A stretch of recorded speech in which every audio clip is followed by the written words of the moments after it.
to the Business Systems Summit, and I'm really excited for this session because I get to welcome one of the early pioneers in the internet marketing space, one of the first guys that I happened to see as I was getting online way back in, I probably would have seen his work around 99 and got to see him speak as well at Simon Chen's X10 seminar, which was in Queensland here in Australia.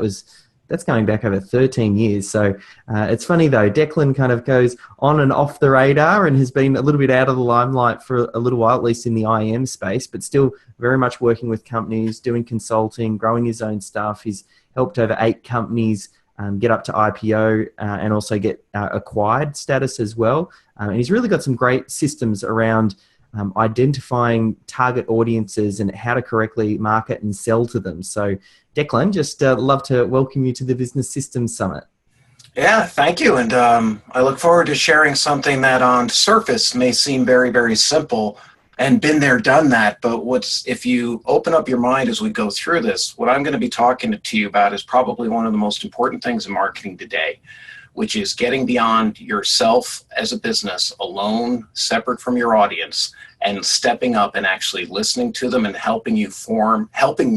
using them to help you form your message.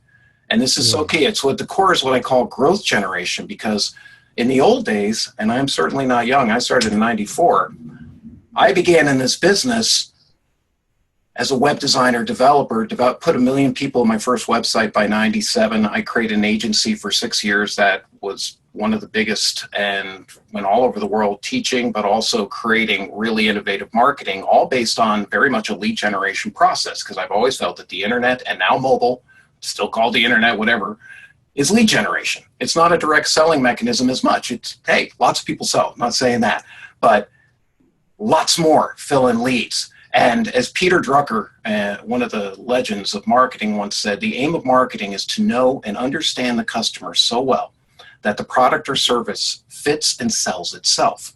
And what I want to do is interrupt you for just a second and show you something, because we have a workflow that I've created for this presentation that I'm going to come to at the end. And what it does is take us through the 3 steps and then outline specifically what I'm going to go into this a little bit more in granular detail. So for those of you listening, don't feel like you got to keep up.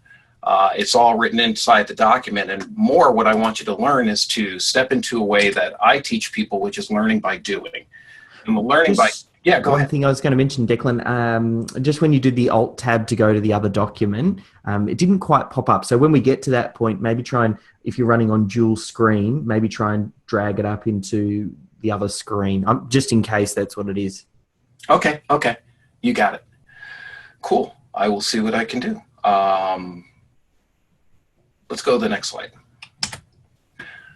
So what we'll cover today are really the 3 personas. And I know you've seen personas, but what I want to show you is that personas are much more than who these people are.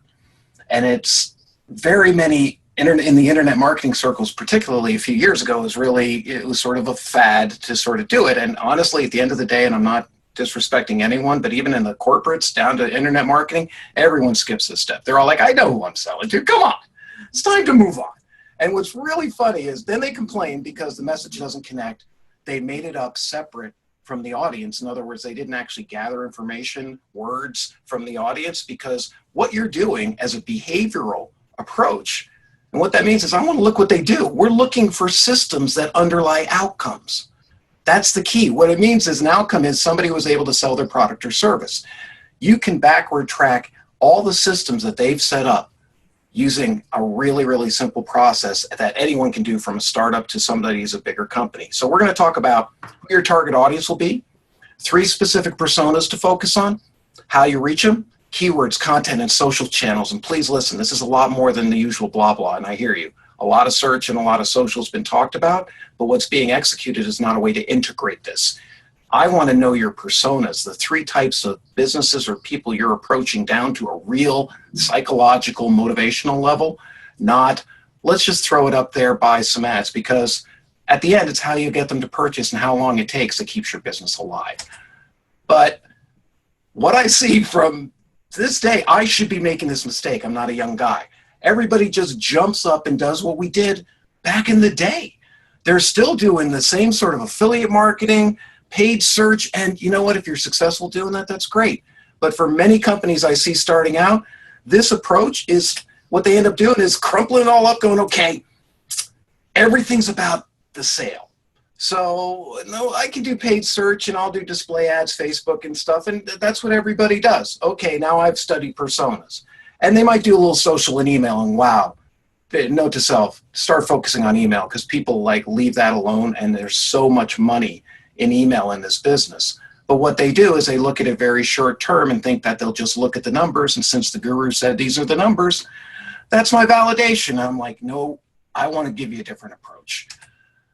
Forget that and realize that what I'm about to show you doesn't come from my opinion or a few little campaigns I've done. Literally, just to give you a background, I've driven 60 million visitors a month to my sites. I've had a 10 million person email list that we developed doing 2 million acquired online. I've recently had a $10 million month. I work with people to take their businesses from smaller to bigger, to acquisition sometimes, but mostly to increase revenue. And today, you have 10 to 20 contacts, and anywhere between 20 days, and if you're in my business, which is lead generation for selling into corporations and things, can be 18 months. And you're like, wow, I don't want to hear that. Let's just go to the funnel. What's really funny, if you understand it, people are at 3 different levels, and this is the basic top of the funnel, middle of the funnel, bottom of the funnel. This is what I want you to start thinking about, because if you only design and think about personas when you're going to sell them, you're going to miss it when they start getting their attention, attract, and when you start engaging them. So let's walk into this so I can get specific with you, because I want to show you exactly what to do.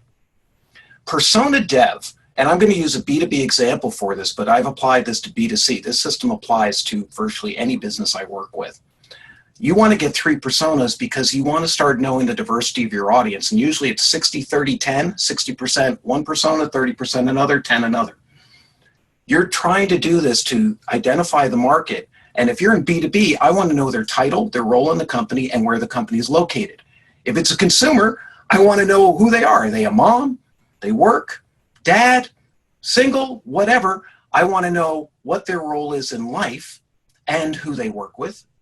And finally, where they're located. Because when you know this, you start personalizing. And I mean this at the beginning. You're going to start saying, how can I personalize this? Not crazy, but how can I get this specific so I can have my audience actually notice me? Because if you just whip out a message like we used to do, they know that, it's not for them. And there are really powerful ways to know this, because remember, we're looking for the systems that underlie the outcomes. So let me give you a really quick overview and get into the step-by-step.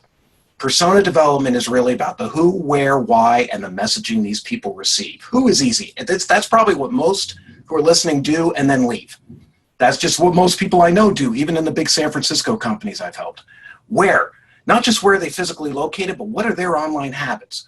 What time of day? Do they use Facebook? Do they use Twitter? Do they use LinkedIn? I worked in HR doing lead generation. Twitter was massive. And I thought Twitter was dead. You can't care about what you think. I did this by going out and saying, where is the activity? Where's the personas? And following the audience rather than letting my own belief systems get in the way. I want to find through this their why, their key challenges, because here's the key. I've worked with tons of startups. Everybody thinks they've defined the problem. You don't know the problem, and neither does the audience. You're defining it together.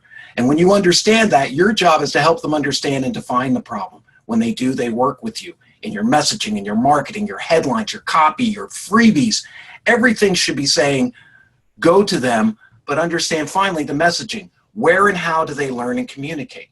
Because right now they're out there, they're talking, they're working, and most people ignore all of this and give me some idea why they don't like social media, and then waste 6 to 12 months.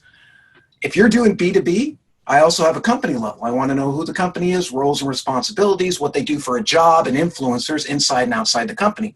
I make many sales to companies by partnering, and also give it a little tactic for job functions. I'll look up on Indeed or LinkedIn.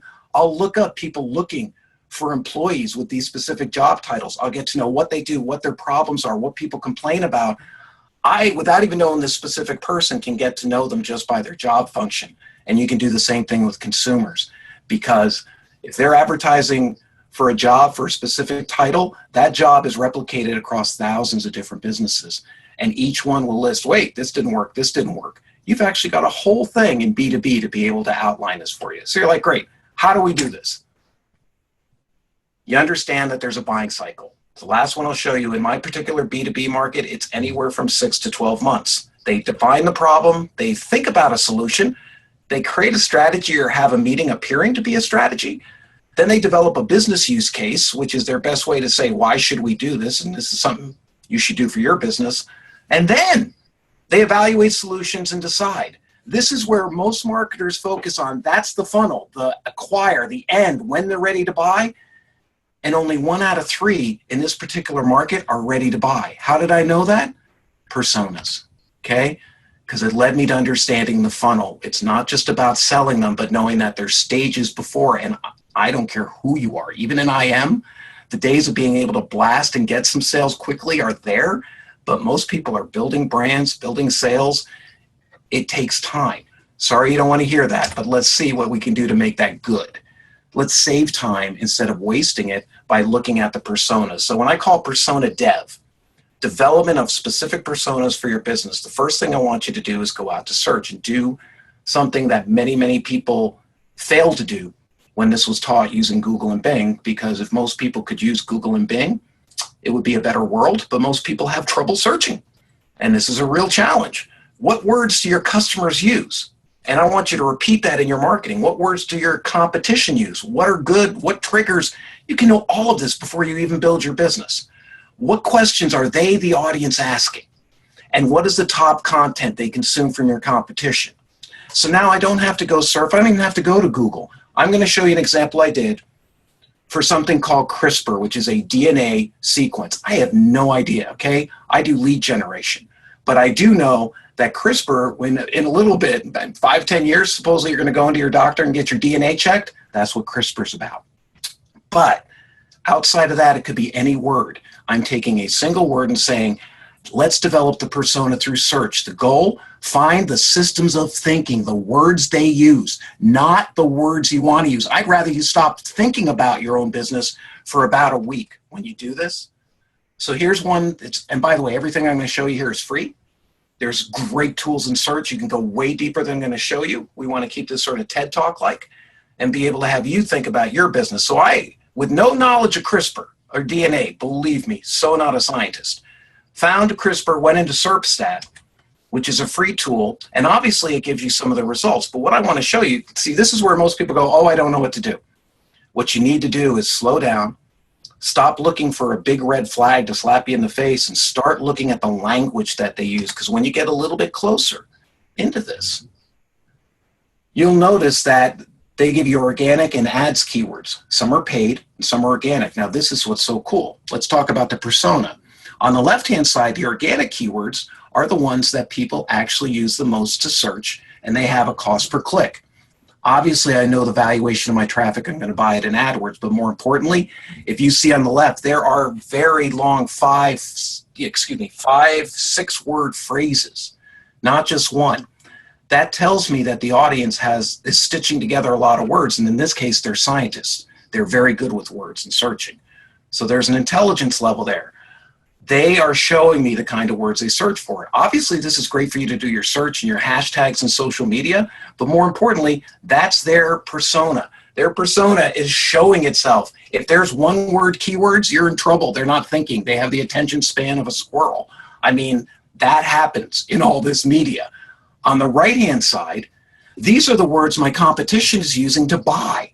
And anyone knows we can go way, way deeper than this, but I want to show you this as an example because this is what my competition thinks are the key words. This could lead me to content. This could lead me to finding out who is actually doing this kind of business and outreach directly to them. Because what they're doing is actually speaking to the audience. And what's interesting is they're not the same words, which also tells me something. Either my marketers are very smart or they're not. Maybe everybody's doing the same thing. I don't have an answer yet. I'm just saying when you look at something, if somebody has the words on the left are fairly different than the words on the right, and there's some similarities here. I'm not saying across the board. But what it helps tell you is the mindset of your competitors and how they are communicating in the words they're using. Because words are how people talk in their minds, and they're actually showing them to you. And what's very important is if you're writing copy or you're getting to any sort of messaging with your audience, you want to know the words they use and the words other people use to talk to that audience. Now you take a breath and you say, okay, maybe that's obvious. It's not when you execute it, because when you go out with those words, you're going to I generally spend about 4 to 5 hours really digging into these phrases. So I really not only know the top phrases, I don't like buying AdWords at the beginning at all, unless you have money. That's just my personal bias from 20 years. You need to know how your funnels convert. But what I do to create a persona here is to take these words, and now I've got the core. And obviously I'm taking the headlines. I'm going to the sites of my competitors. We'll go into that in a second. But most importantly, I want to know what questions are people asking. And again, on SERPstat, there's this little content marketing stuff. This is all free now. Everything's connected.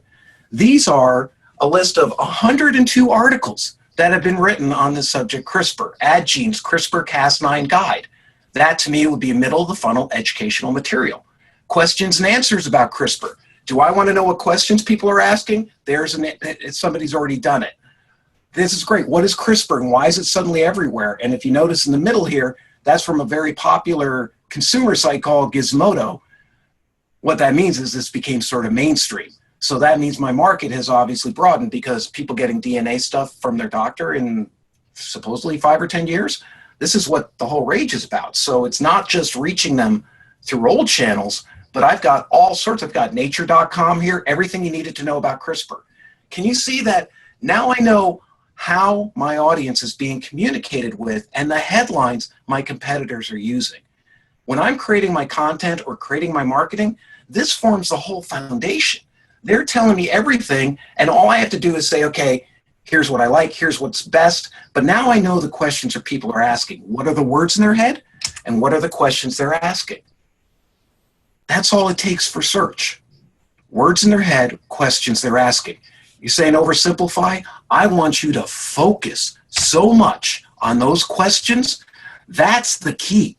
Know the good question. Know the right question to ask, because I can tell you time and time again doing this, I once had an audience that was trying to get opt-ins for major financial services. They had to have 100,000 US to invest. That was what the company told me. Find me people at that level, which is an entry-level investment for those who aren't in the business. Sounds like a lot, but it's entry. They got a lot of people. We did things great, and we learned that we could ask questions like, are you older than 30? Yes or no. Not to get you, because the company told me that most people, like 90% who buy, are over 30 years old. So when I ask you that question, why would you lie? Because every time you ask a question to a consumer or a business, not that they would lie, but why should I tell you what's going on? Give them questions, yes, no, that they can go and know the questions people are asking. Because when you know those questions, you can go to step 2, which is persona, dev, and social. And what that means is I want to know not just what social channels are most active, and I'm going to show you a couple of examples that totally went against what I assumed. Who are the influencers, those who lead, and connectors who bring them together? That's a common social media thing, but I want you to understand influencers. There's some influencers that drive sales. If you look in the affiliate world, there's actually influencers. That means people, many Amazon affiliates who drive lots of sales. Social media influencers are people with lots of people who say stuff about them. Most of that is just not really, it's influence, but it's mass influence. What I'm talking about is find the small people that actually get listened to and are approachable, because if you try to go to the really big people, it's sort of weird. Like they have no benefit of working with you unless you find a way to do it. If you find there's a whole nother layer though, that often get a higher response, that often you don't have to pay through the nose, and who you can create a joint venture with. So you want to know not only that, but what competitors are active in marketing on social.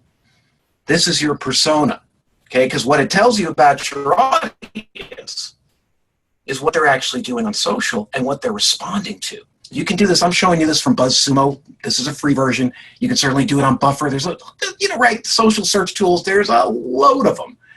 Are you using this information to come in? Because let's take a look at this from BuzzSumo, entering the same keyword. Now we have not only more articles, but if you take a look on the right-hand side, you have the way to discern what's really popular. And what's really ironic here, these people, like the first one, had no activity on Facebook. The last one had huge activity on Facebook. The first one had lots of activity on LinkedIn. The one that had big activity on LinkedIn had nothing, on Facebook, had nothing on LinkedIn. And what that tells me is, obviously, from looking at this, and then Twitter sort of plays in here and there. What a really odd market, because what it's actually showing you is that there's opportunity in all three channels, and that when you see numbers like this, meaning they're successful in one and not in another, they're reaching the same audience. So it also shows this audience can be reached. Most often I'll tell people to focus on one to begin with. So you want to know like which one they actually use. What's their habit? Where do they go to? Well, I would look at Facebook, and knowing B2B, Facebook is a little tricky place to reach people who are in business to business. So I would probably, looking at this, pick the LinkedIn as an obvious one, only because knowing the audience, this is where they hang out. So now I'm sort of determining which my social channels are, and I can use many, many other tools to do this. But at the end of the day, pick 1 to 2 channels, forget focusing on them all, and then work on it so you can get growth. I mean, you definitely build your social channels, but on the persona, what I found, for example, let me show you an example that ties into this. HR marketer. This is a client who is a startup, not HR marketer. This is a service that they use that gives you all the social details for people in the HR business. It's amazing. Been around like 10 years. My client was a startup competing against big companies selling software that was compensation software. So what we wanted to know was the basic persona of the audience and what social channels they go to and what content to create. And what was amazing is these people have it all listed. You literally, within a week, everything was logged in. You could do this at Buffer. You can do this at SERPstat. There's no reason you should know every single one of these words and which is popular. And here's what amazed us. By far, Twitter was the most powerful channel in HR to actually reach people. And we found this because you start using these tools, and believe me, there's nothing on Facebook. It was dead. LinkedIn, people only spend 2 minutes a day there. Not very active. Twitter, a lot of these people are old Twitter people. Now, if I got in and read the newspapers, I wouldn't use Twitter, or I'd have some stupid excuse for what I think of Twitter. We found in HR, Twitter is almost the hub of that whole massive industry. So this is what your persona leads you, because if the people go there, they're never wrong. And you should never try to prove yourself right, because as a marketing scientist, your job is to prove yourself wrong. Look that up. Scientists don't prove themselves right. They prove themselves wrong. That's how you keep growing your business. Step 3, persona messaging. Take your competitors' keywords and headlines from step 1. Add the headlines and content you found in step 2. Now review the messaging they receive from your competition. Repeat the key phrases they identify with and create your own unique message addressing their specific needs. That's not only persona, you're actually creating the voice of what you're doing by drawing in search, by drawing in social, but looking at the behaviors. Don't just look at the big numbers. Watch it for a little bit to be able to understand, because when you do this, your messaging.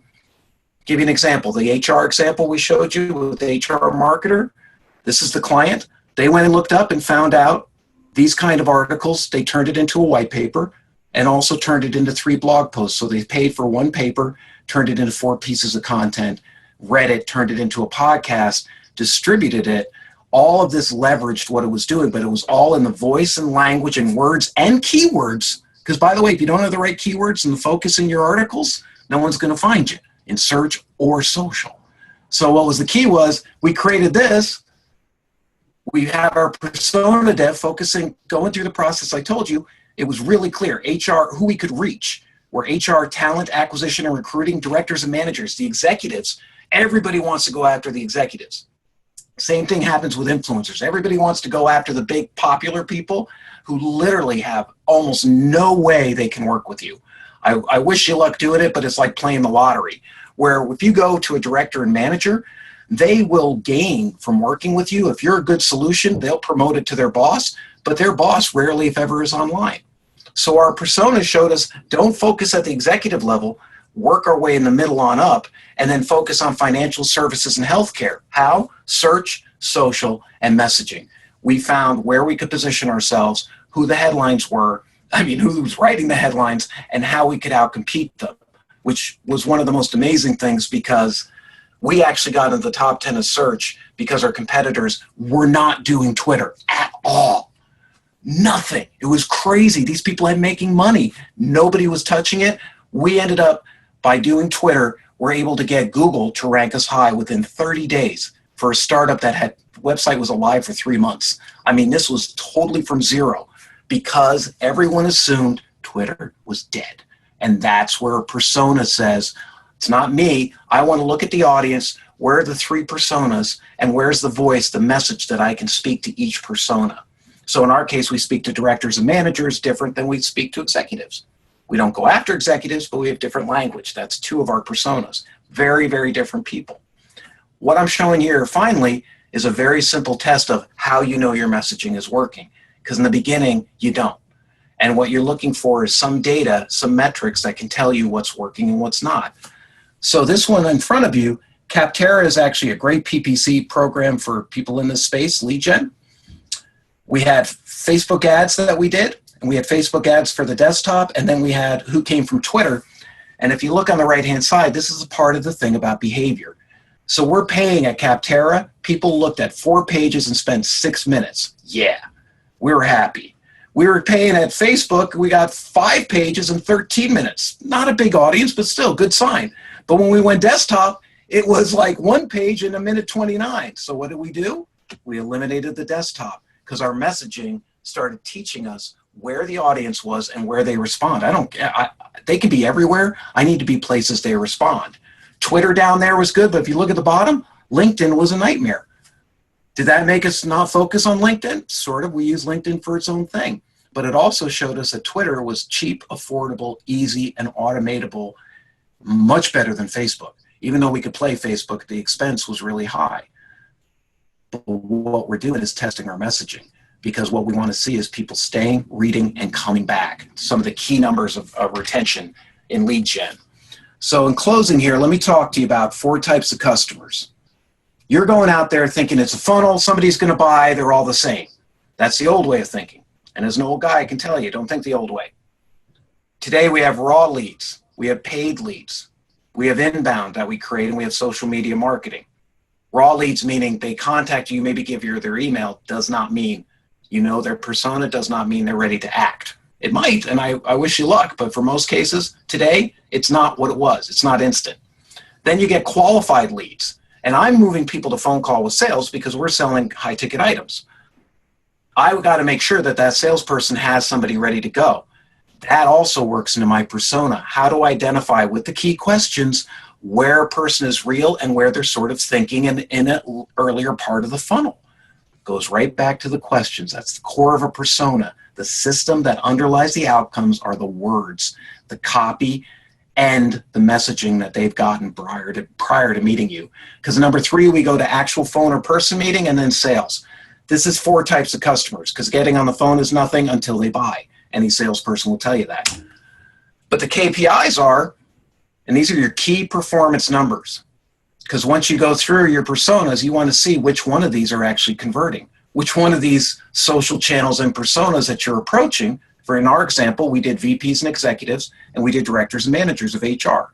Very different audience. And we found directors and managers far converted higher, got us where we needed to go, and cost a heck of a lot less. So we measured conversion to social lead, which I just consider like, hi, I've just learned about you. Conversion rate. We want to know our social leads to qualified leads, meaning how many people actually talk to our salespeople through what persona. How was my marketing affecting that? Cost per qualified lead. Are they actually ready? And then how much did it cost to actually get them on the phone, and did they show up? Here's the weird part in HR. Man, we'd set them up and 2 out of 10 wouldn't show up. So we factored in that cost and we improved the process, and we realized that was a persona. And we started asking the questions earlier so we didn't waste time on people like that who were wasting our time because they weren't serious about actually reviewing the software. They were sort of getting info and had no intention of buying from us. See how important this is? All of these personas tie together. So I'm showing you a couple of free services here. Probably you know them very well. It's not exactly a secret here. SERPstat, one of the favorite freebies. Ahrefs is one I didn't show, but shows who is linking to your competitors and what type of content they're using. That's a great one to actually, if you're a search, it's almost a requirement. If you're starting out, it's great to spend 30 or 60 days to know who's paying attention to your competition and where your audience is going. Once again, behavior. Finally, BuzzSumo, very famous, very expensive. There's Buffer. There's other services that can help you understand the where, why, and when of your audience. So with that, I'm done. So I'm going to go look at the workflow. Perfect. Yeah, I think the workflow will kind of tie it all together because the steps are quite clear. So the whole objective here, the problem that the business owner has is that they're spreading themselves too thin and not tailoring the market to the right audience. And then this is a way to identify who those audiences are and then how to craft the right message. And then you've got a spreadsheet, which unfortunately is still not popping up on this screen. It's going black. I'm not... Give me just a second. I think it's maybe a new share. Yeah. Hold on a second. Sorry, I didn't. Yep. Here we go. That better? Give it a second. Yeah, what's strange is I can actually see your cursor, but there we go. Yep. Cool. I thought so. I thought the lag time. So you can see it clearly? We're good? Yep. Okay, go ahead. So this will probably tie it all together now. So we'll kind of see how those 3 steps then put into action. Yeah. So as we go into the 3 steps to perfecting personas workflow, I've got a campaign goal and call to action. This is my process. What is my goal, obviously? What am I looking to do? And I'm looking to create leads. You would put in your own goal. What the audience is asked to do. I want you to think like, while you're researching, what is your audience being asked to do? Because a lot of times people ask them to do stuff they're not doing. It's crazy. And all you have to do is tweak it a little bit. For example, when you're doing a form and getting somebody's email, don't try to put too many like data fields in it. That's just one of the little tricks. The more you ask for, the less they fill in. Little things like that. Find out what the call to action is. Obviously, you have a campaign calendar, but let's go into the steps. Step 1, search and the trigger words your audience used to describe the problem. So on the left are the core issues I'm looking for. Obviously, what are people searching for? But more importantly, what do they think the problem is? Okay? This is a big assumption. People know what they're looking for. None of us do. Even you don't. As a business person, when you understand, when you own that, you will just rock, because it's so freeing, because we're just all poking around trying to figure it out. So if you go to SERPstat, enter a keyword or a competitor's URL, all that information I showed you, a choke a horse for free, will come up. What you're looking for are the words they repeat. What keeps coming up? What actually gets their attention, clicks, top of the search engine, obviously, because the top search results may or may not be important, but what I want you to do is look at them and say, are the top search results related to what we do, or is it a mixed group of different things? I mean, I've seen a company that actually had its brand name and it was actually associated with another marijuana reference. And it was sort of odd because they were a business that would not want to reference a drug. But if you search for them, and we looked at them saying, you shouldn't do that brand. You didn't do the persona. But what they were like, no, it doesn't matter. You know what? When the search happened and you got 5 marijuana results and 2 your results, it doesn't look good. And that's because the customer is always right. So what questions are they asking? These questions form the core of your copy. So what I want you to do is go through this, and then what content is your competition sharing? Because to me, if you're not developing content today, you're relying solely on paid ads, and that's not necessarily a bad decision. Okay, I'm not thinking that's bad, but you better be really good. Most people are realizing that not only is content can be an audio, a video, it can be a picture on Instagram. It doesn't have to be deep. But consistent levels of content are the only way that the search and Facebook matrix will even notice you. Consistency and being there. And if you have no content and you're not in that game, then you will choose just to play ads. So I obviously bias towards this because the expense that we have for AdWords on a lead gen process is way too much. When I see the content my competition sharing, they're spending millions a year, okay? But I was able to get so many ideas that were so cool and unique that I was able to create the same thing for a fraction of the cost. That's what the key is when you search, is to really immerse yourself and start out like the customer. Forget about your business. Stop trying to prove it. This is where I really run into barriers with people, because what they initially do, they do it, and then they're like, yeah, Declan, I know the people. I'm going to skip through this. We're not in class. We're not trying to rush so you can go out to the bar. This is like really actually sitting down, because this is what will save you so much time. Because when you know the words and you know what you now have in search one of the biggest environments for actually creating sales. and you know what your cost is. And you know the personas because you can see from like how many people are buying AdWords, for example, tells you if that's a good keyword, okay? Because the market is always right. So if you take search, which many people are ignoring now because social is step 2, we want to step into step 2 and really ask what social channels are most active for your audience, find them. Who are the influencers? And what I want you to do is separate the influencers who just talk and get a bunch of people clapping, which is cool, versus the influencers who actually generate sales. If you start looking at influencers that way, there aren't many of them, but they're very, very powerful people, and they are on social media. There's a whole another range of influencer marketing based on sales. These are the relationships people want to, who you want to know. What competitors are active and marketing on social? Huge. Amazing opportunity. And you know what? If they're one of the greatest ways, if you're doing partnerships, contact people on social media, because most people get no communication. I've made more deals by contacting dead social accounts who are like, you're the first person ever talked to me. Go reach out to them. And then find out, obviously, what articles are popular. As you frame your content, I'm very based on content. I also want to know that's the mindset. That's the persona. What are they thinking about? Because all of that helps you define their problem. Now we've got search. Now we've got social, meaning social data that actually tells me, this is where I can focus. I don't have to guess.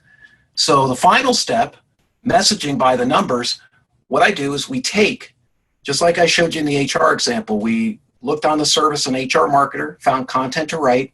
In this case, we paid somebody to write it, wrote a very long article, great article, broke it into 4 blog posts and a single white paper.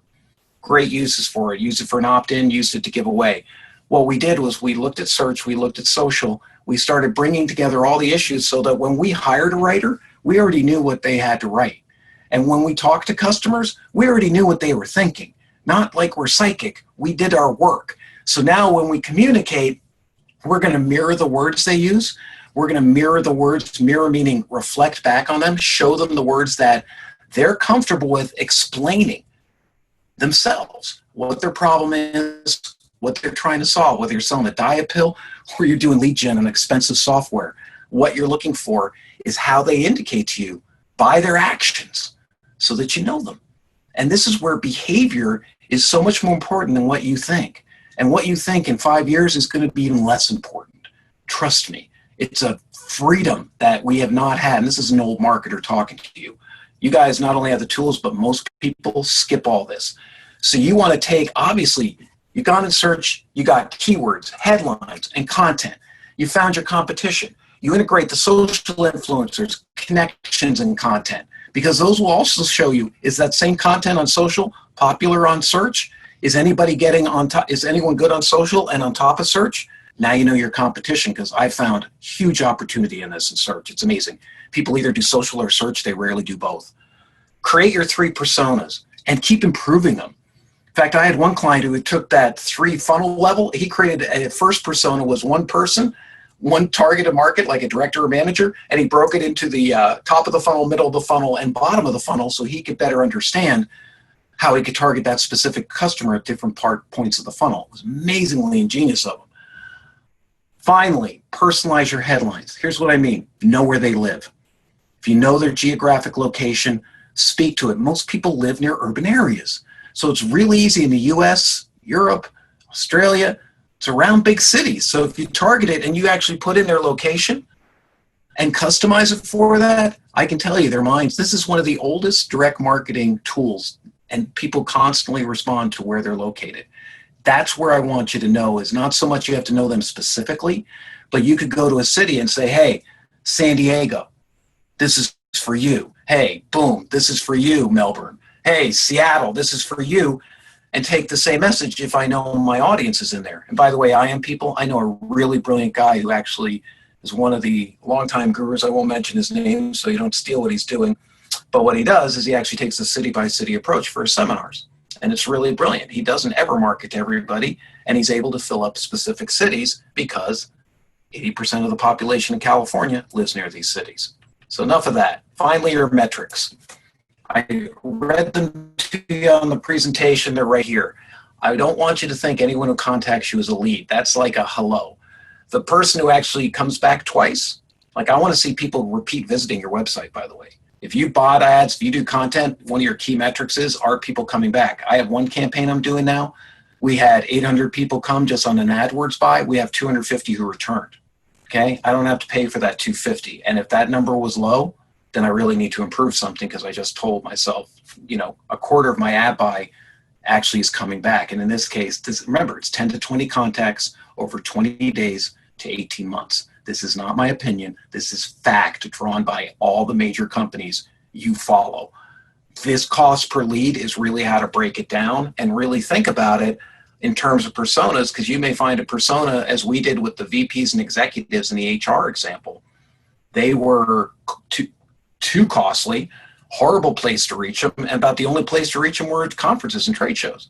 Not that that was the best solution, but we found other ways to penetrate the same company by outflanking them, not trying to go to the top of the hill, which big mistake most people do, but outflank them and actually go around to the directors, managers, to entry-level people to work your way. In our case, in lead generation, when somebody makes a decision, 3 to 5 people decide. If you're just selling a product, maybe one person makes the decision, but I would bet you almost in every case, there's another person who they ask about that decision. That's where the key persona end comes in, because it helps you adapt your content, your messaging to the actions that they've observed on search and social, which leads to your messaging. So what I want you to do is help create their story. And that's what the 3 keys to perfecting personas is about.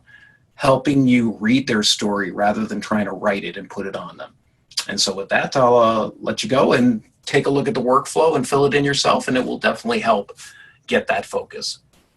Perfect. Thank you so much for taking us through that, Declan. I'll chat with you afterwards as well to see if we can share this spreadsheet along with the presentation. I think that'll make it infinitely easier for people to go through the process. Yeah, no, totally. Definitely. Yeah, perfect. And if people want to find out a little bit more about what you're up to, where's the best place for them to head? Go to declandunn.com, DECLANDUNN.com. Perfect. And I'll make sure I put underneath the presentation links through to the right spot as well. And we'll add this download as well. So Declan, thank you so much for your time. Good to see what you're up to. Get a little bit of